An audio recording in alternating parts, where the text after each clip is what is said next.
जय हिंद। कैसे हैं आप? उम्मीद करता हूं कि आप सभी अच्छे से होंगे और आपकी पढ़ाई भी अच्छे से चल रही होगी।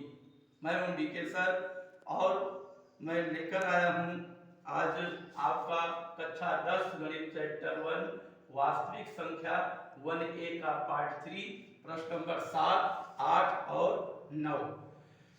लेकिन हल करने से पहले आपसे एक निवेदन करता हूं कि आप सभी अक्सर वीडियो को देखते हैं और देखने के बाद उसको लाइक सब्सक्राइब करना भूल जाते हैं, तो कृपया आपसे ये गुजारिश है कि आप हमारे चैनल को लाइक कीजिए, सब्सक्राइब कीजिए, अपने दोस्तों में शेयर कीजिए और वीडियो को शुरू से लेकर अंत तक अवश्य देखिए। और अब ज़्यादा समय ना लगाते हुए हम चलते हैं आज आपके प्रश्न की ओर। तो प्रश्न नंबर 7 देखिए दिया है स्क्रीन पर। नीचे दी गई आकृतियों में x तथा y के मान ज्ञात कीजिए। और यह गुणन वृक्ष इसको कहते हैं। तो गुणन वृक्ष में नियम होता है, जैसे x का मान ज्ञात करना है। x की दो डालियां हैं, 3 और 7। तो सबसे पहले क्या करेंगे, प्रश्न नंबर यहां डालिए, प्रश्न उत्तर नंबर। फिर x का मान ज्ञात करना है। तो x का मान होगा, x का मान बराबर 3 गुणे 7, 3 सते 21 होता है। हमारा x का मान 21 हुआ। और y की दो डालियां हैं, कौन कौन? 4 और x का मान तो हमने क्लियर ही कर लिया। अब y का मान हो जाएगा, y का मान होगा, दिया है 4 और x, तो डायरेक्ट ना लगाकर इसको हम पहले करेंगे। 4 गुणे x बराबर हो जाएगा 4 गुणे x का वैल्यू। x का वैल्यू यहां लिखेंगे, x की वैल्यू क्या है? 21, बराबर होगा 21 तो 84। और आप इसी को कर दीजिए आंसर, यानी x का मान 21 और y का मान हुआ 84। उम्मीद करता हूं कि यह प्रश्न आपको अच्छी तरह से समझ में आ गया होगा। और अब हम चलते हैं, यहां दिया है स्क्रीन पर प्रश्न नंबर 8। 18 और 117 के HCF को 18m-117 के रूप में दर्शाया गया है। m का मान ज्ञात कीजिए तथा 18 और 117 का LCM ज्ञात कीजिए। तो इसमें भी सबसे पहले हम क्या लिखेंगे? हल। प्रश्न नंबर अपना डालिए, प्रश्न नंबर 8 है। 18 और 117 के HCF को 18m-117 के रूप में दर्शाया गया, यानी ये जो प्रश्न दे रहे हैं उनका HCF है। तो अब 18 और 117 का हम HCF ज्ञात करेंगे। तो सबसे पहले क्या करेंगे, सबसे पहले इसमें लिखिए हल, फिर 18 के अभाज्य गुणनखंड, अभाज्य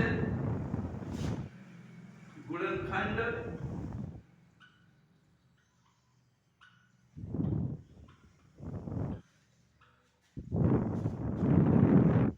होगा 1 गुणे 2 गुणे 3 गुणे 3, 1 2 2, यानी 6 18। और अब 117, तो 117 का गुण अभाज्य गुणनखंड, अभाज्य गुणनखंड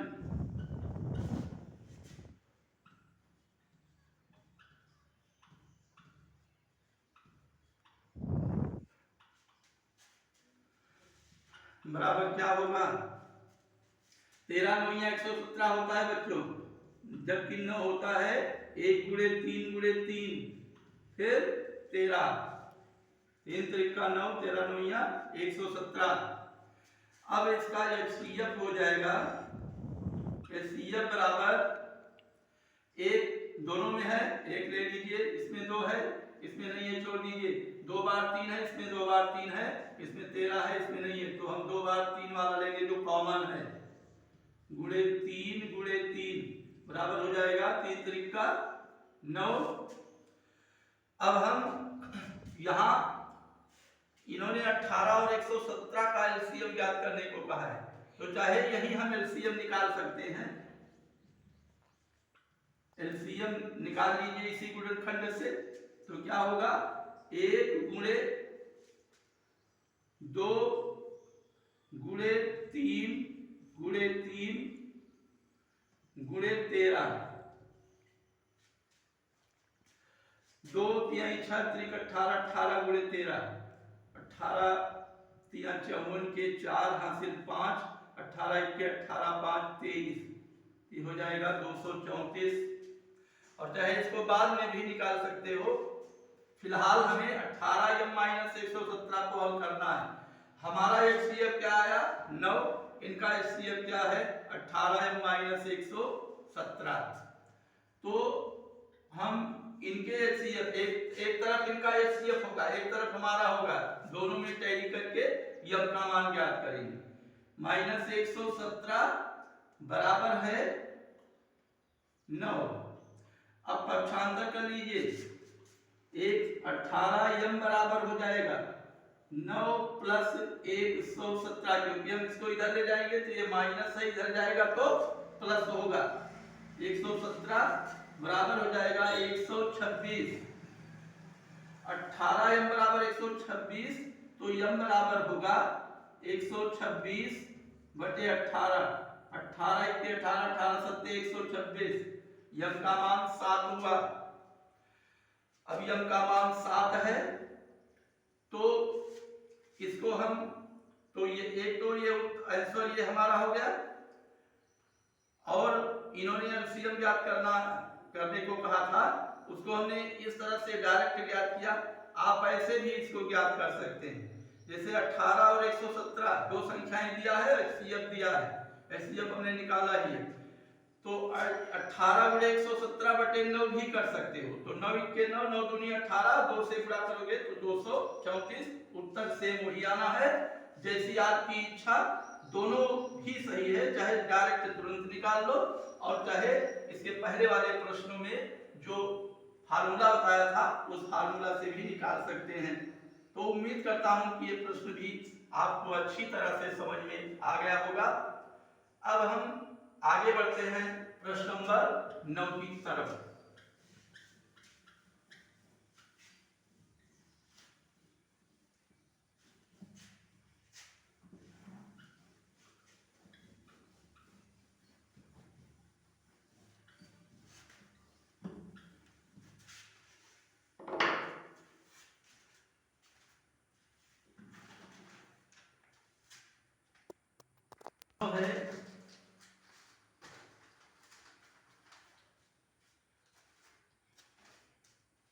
जांच कीजिए कि क्या,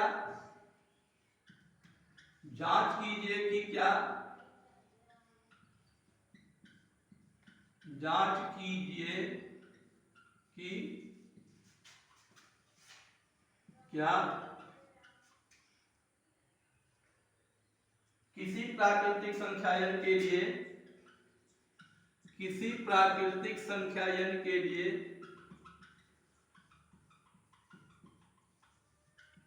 प्राकृतिक संख्या n के लिए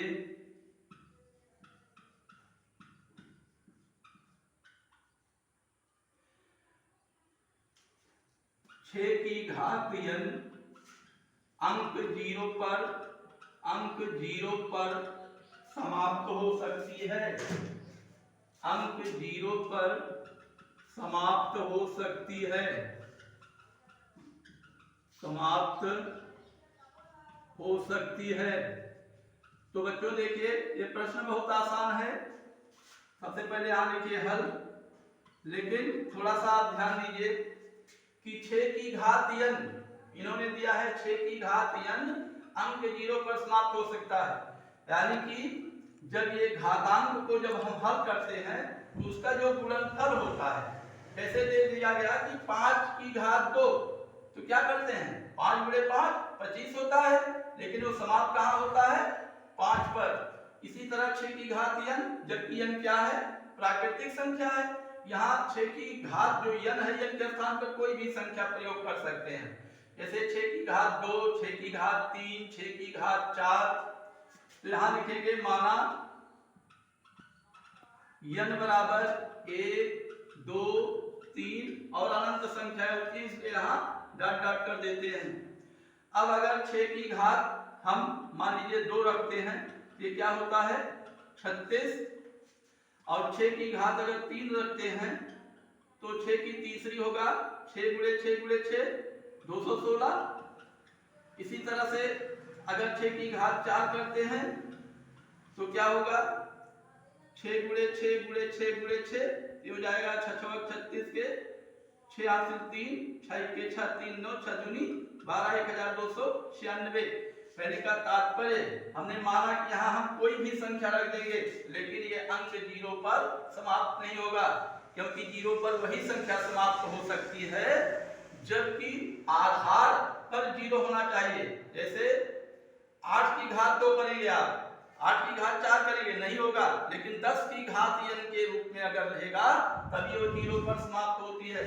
यहाँ 2-3 उदाहरण देकर अब हम लिख देंगे, अतः 6 की घात n 0 पर समाप्त नहीं हो सकती है, 0 पर समाप्त नहीं हो सकती है।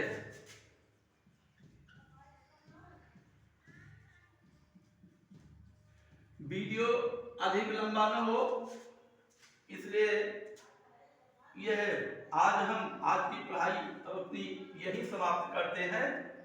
और आपसे ये निवेदन है कि जब आप इन प्रश्नों को हल करें, कहीं किसी को कोई दिक्कत होती है, कोई परेशानी होती है, तो कृपया हमें कमेंट के माध्यम से अवश्य बताएं। हमारे वीडियो को लाइक करें, शेयर करें।